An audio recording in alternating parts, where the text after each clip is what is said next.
Destiny stands at potential's precipice. With an MMO game in the market since 2014 and new projects underway, Bungie is looking for a narrative director who can both incept and upgrade a cohesive vision for stories and characters that help expand our universe. This narrative director will oversee Destiny universe storytelling across multiple platforms, working with internal teams and external partners. In this role, you will align narrative leadership around the future vision for the Destiny universe, firmly planting stakes in the ground for fans to enjoy for decades to come. You will play a critical role in ensuring we create outstanding and authentic Destiny universe narrative experiences by driving internal documentation and working across groups to ensure creative goals are aligned.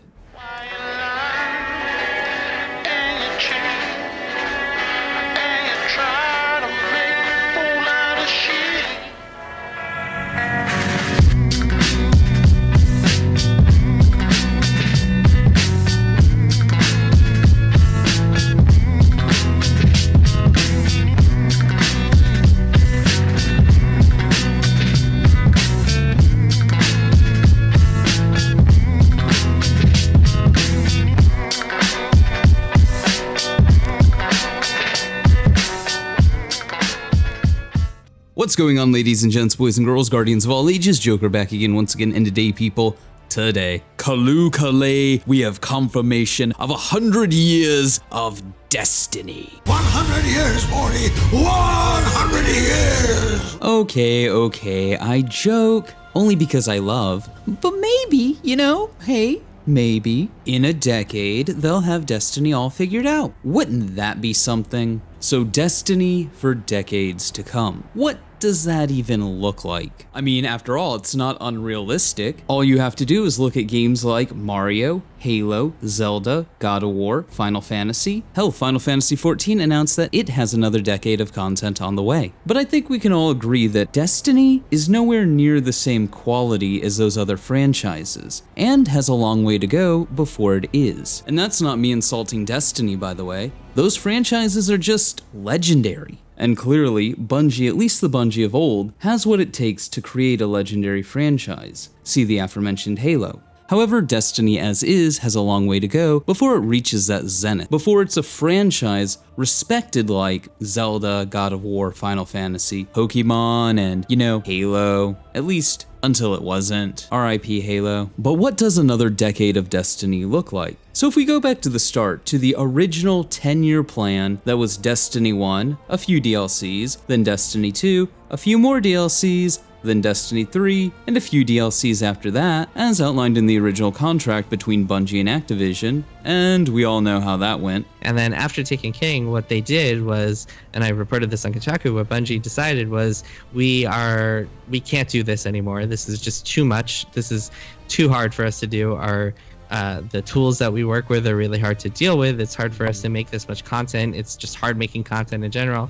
And they said, we are going to do a drip feed of smaller stuff, and we're going to put up the Eververse, sell microtransactions, and make money that way. And Activision said, okay. It was part of their renegotiated deal. And they got to a point where they didn't have to be cranking out as much content. And now they're back to the same pattern where they have to crank out these DLCs and just be making content constantly. The more things change, the more they stay the same. And since then, we've seen Bungie morph Destiny 2 into what is essentially a glorified mobile game, with monetization out the ass, nickel and diming the player at every corner. Want a transmog armor you've not only already paid for, but earned? But you've used all your transmog tokens? Well, fuck you. Give Bungie more money. A tactic straight out of any mobile game. Want the clearly cut endgame content from the season you've already paid for? Well, that'll be $10 extra for something that used to ship as part of the season or alongside the main expansion at no extra cost. Don't want to spend $100 for $80 worth of content? Well, buy it sight unseen and just trust in Bungie. Trust that everything will be fine. Believe in the Bungie that believes in Bungie. Because Bungie is love. Bungie is life. Bungie could never do any wrong. And let's not forget about the buying of ranks on the season pass early, or the buying of ranks on the season pass late, which are both really stupid in my mind because you already paid for the season pass.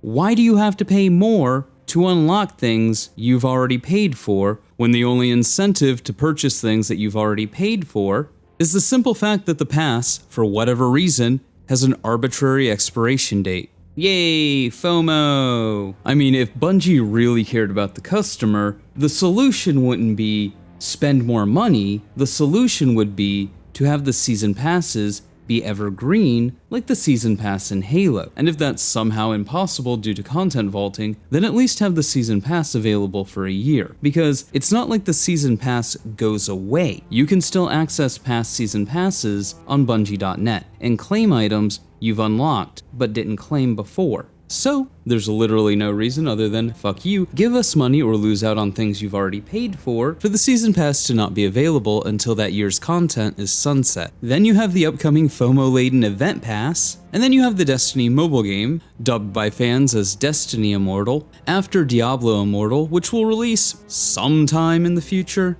And if you think the nickel and diming the player base is bad now, it's only going to get worse, because it's only ever gotten worse. Remember, we started at a handful of weapon skins to support the live team so they could make more event content. Or at least that's what we were told.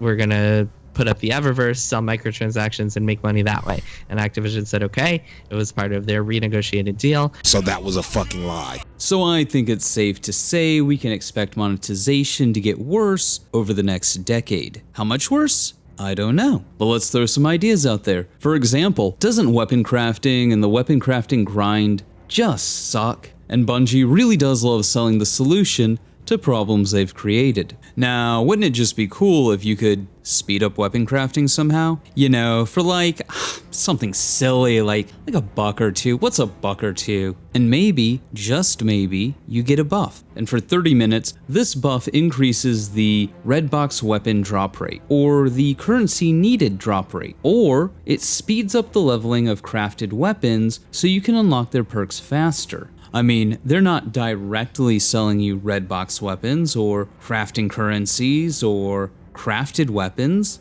They're just selling you a buff that you can use, and I mean, this wouldn't be the first time buffs ended up in the cash shop.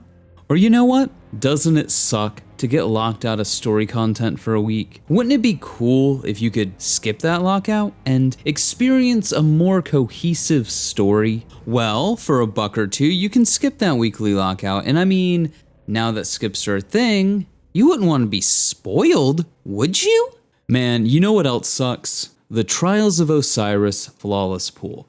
I mean, let me throw this out there, wild concept, but some people have more than 2 friends they want to play and enjoy Trials of Osiris with. I know, crazy concept. Who has friends, let alone more than 2? Well, wouldn't it be neat if Bungie sold you a way to get out of the flawless pool? Or are you tired of running raids hundreds of times to not get the exotic? Well, for $5.99, here's a buff that increases your chances. Or hey, wouldn't it be cool if you could recreate your character and instead of the default hairs and default tattoos and markings, there were premium ones? So not only are you paying to recreate your character, you're paying for new stuff to deck them out in as well. I mean, yes, sure, the character creator hasn't changed since Destiny 1, and that should be a freebie, but hey, fucking details. Or what about player housing? Bungie is leaving so much money on the table there, let me tell you. Or what about cross-functionality between the mobile game, where nickel and diming and microtransactions are the accepted practice, and Destiny 2? Look, to be clear, I'm not saying any of this will happen. These are just ideas off the top of my head of potential avenues for monetization that Bungie could go down, hypothetically speaking. Get it, got it good? Moving forward. Now, monetization getting worse is inevitable. But Destiny 2 is an old game. If we go back to the original deal between Bungie and Activision, it was for 4 Destiny games and their DLCs. But, well, I mean, you know. The tools that we work with are really hard to deal with. It's hard for us to make this much content. It's just hard making content in general. Destiny in its current engine was not developed to create an MMO. It was designed to create Halo with extra steps, This is why their tools are so bad. This is why they have to vault years and years worth of content, at least according to them. If you compare Destiny to virtually every MMO out there, Destiny doesn't have a tenth of other MMOs' content. This engine is untenable for an MMO. This model is untenable for an MMO. I mean, think about it. The system is so bad. The engine is so bad. Destiny 2 is so dated. It took 5 years to implement 100 extra vault spaces, and this was after sunsetting years and years worth of content. I mean, let that sink in for a moment. Simply put, the game is not optimized to be an MMO, but as long as Bungie keeps calling it one, I'll keep comparing it to them. Don't be mad at me, be mad at Bungie. But how does Bungie fix this? How does Bungie square this circle? Destiny 3. That's literally the only way they can. Now I know some of you just got shell-shocked at the mention of Destiny 3, because you don't believe Bungie has the capacity to launch a new chapter of Destiny and wipe the slate clean with any competency. And hey, can I blame you? After Destiny 1 and Destiny 2's releases? But if I recall my history correctly, those games were rushed out after 11th hour reboots, and that shouldn't be an issue anymore. But for the sake of argument, let's go ahead and look at the state of Destiny 2. Witch Queen still has 2 more seasons till Lightfall. Then there's Lightfall and all of its seasons unless Bungie changes the model. And then we come to Final Shape, which will be the end of the Light and the Darkness saga. People are already burnt out on the seasonal model, and it's supposed to carry on for another 1.5 to 2.5 years, depending on if Final Shape gets seasons or not. I don't know if Destiny can keep going on this way. We're already kind of reaching a breaking point. Loot in a looter shooter has become pointless. Seasonal activities are nothing more than repetitive copy-paste horde modes and have been for years. Disposable content for the sake of disposable content, but not satisfied. After all, what is it they say? If you're not being sold something, you are the product. And I'm pretty sure Destiny's lifetime player count and cash shop profits looked really good to Sony. Destiny desperately needs a season of the core, where we get new strikes, PvP maps, gambit maps, and not like 1 or 2. I mean an entire game's release worth of them. Destiny 2 has virtually no aspirational content worth doing. Why would I waste my time and bust my ass in a raid or a dungeon or Trials of Osiris when I can put on a movie, barely pay attention, hold forward on the stick, and get some of the best loot in the game by participating in Horde mode, not Horde mode 357? But I digress. The point is, there are very real issues with the current state of the game, and they're only going to get worse as time goes on. And really, all you can do is wipe the slate clean and start over. For example, let's look at loot. I'm not opposed, philosophically speaking at least, to the sunsetting of weapons, not armor, or at least tabling the arguments around it. Theoretically speaking, sometimes you have to get rid of old growth so new growth can flourish. I've never said that sunsetting couldn't work. However, the way that Bungie went about it was terrible. When you take something away, you have to give just as much back. Or at the very least, cover all your bases. Or make the new loot look better by comparison. Bungie did none of these things, and worse, they brought back weapons that they sunset not a few months later because they couldn't keep up with the demand for new loot. That doesn't come off as a natural evolution of the game. Getting rid of the old for the new, that comes off as incompetence. At worst, and like Destiny's nothing more than a thinly veiled loot hamster wheel that cares more about player retention instead of giving players something interesting to do at best. Then again, I come from the school of, I don't need a ton of loot, I need interesting things to do with the loot I already have. Something Destiny 2 struggles with. And to be fair to the developers, it's because they've stated, the tools that we work with are really hard to deal with. It's hard for us to make this much content. It's just hard making content in general. Okay, that's the last time, I promise. If their tools are that bad, and they only have, say, 3 to 6 month timeframes to create seasons, along with other devs working on expansions, they don't have the time to create new and interesting things. Just reskin the horde modes that we've been playing for the last few years, slap a story on it, add some loot, and hope it's good enough. But something clearly needs to change. One of the other obstacles Bungie faces with continuing Destiny 2 and the next decade of Destiny is the last-gen consoles and lower-end PCs. There are 1 or 2 ways Bungie can go about this. Drop support for those systems, like they did with the Xbox 360 and the PlayStation 3 during Destiny 1. But with next-gen consoles still hard to come by, I'd be surprised if we saw that with Lightfall. and you would probably expect at least a year's notice saying, hey guys, we're dropping support for the Xbox One and the PlayStation 4 before Bungie actually does it. But dropping last gen with Final Shape, I could see that. However, if for whatever reason they don't, then Destiny 3 is the perfect time to do it. Because again, Destiny 3 would allow Bungie to start over, to build a game from the ground up that is meant to be an MMO, not Halo with extra steps pretending it's an MMO.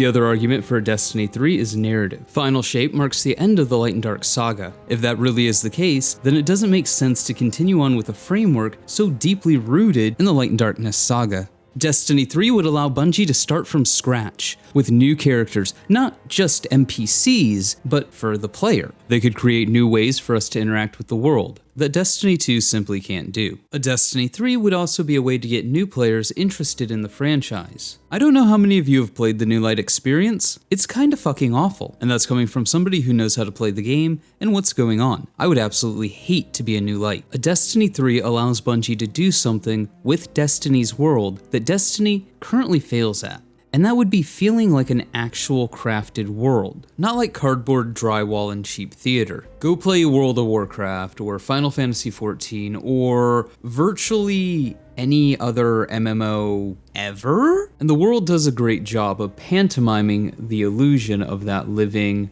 breathing world. There's more than one city, and hell, let's be real, Destiny's city is little more than an obscure idea. We sit in a tower, going and killing whatever the Vanguard tells us to. There's no city, it's just something that we see off in the distance that kinda sort of exists as an abstract idea. A new game, a new set of tools, built from the ground up to support Destiny as a true MMO, has the opportunity to change that. And even if you don't like that idea of Destiny becoming more and more like a traditional MMO, I think it's hard to deny that there's a lot of things that Bungie can do when it comes to tools, the way we interact with the game, the way that the game is built from the ground up, in order to support the future of the franchise with a refresh. The question, of course, is, will they? And honestly, I think they have to. More so with decades of Destiny to come. 100 years of Destiny! 100 years, Morty! 100 years! From a purely financial standpoint, a relaunch of Destiny, a reboot of Destiny, a Destiny 3 as a franchise, after the Final Shape, makes sense. Destiny 2 sold 5 million copies in its first 3 months, digitally.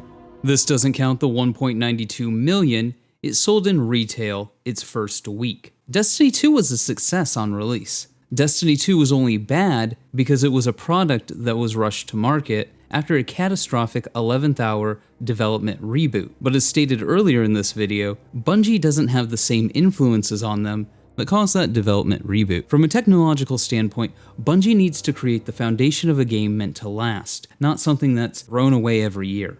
More so if they want the franchise to last a decade from now, or a decade from Final Shape. If they're going to end the Light and Dark saga, they should start the next 10 years of Destiny off on the right foot, with a new foundation, new technology, new stories, new things to explore and discover, not the same regurgitated, repetitive stuff we've already spent a decade doing. But who knows what the next decade of Destiny has to offer. Anyways, those have been my thoughts. Let me know yours in the comments below. Remember to like, but only if you did. Subscribe for more. Feel free to donate to my Patreon if you're feeling particularly generous. But above all else, stay frosty.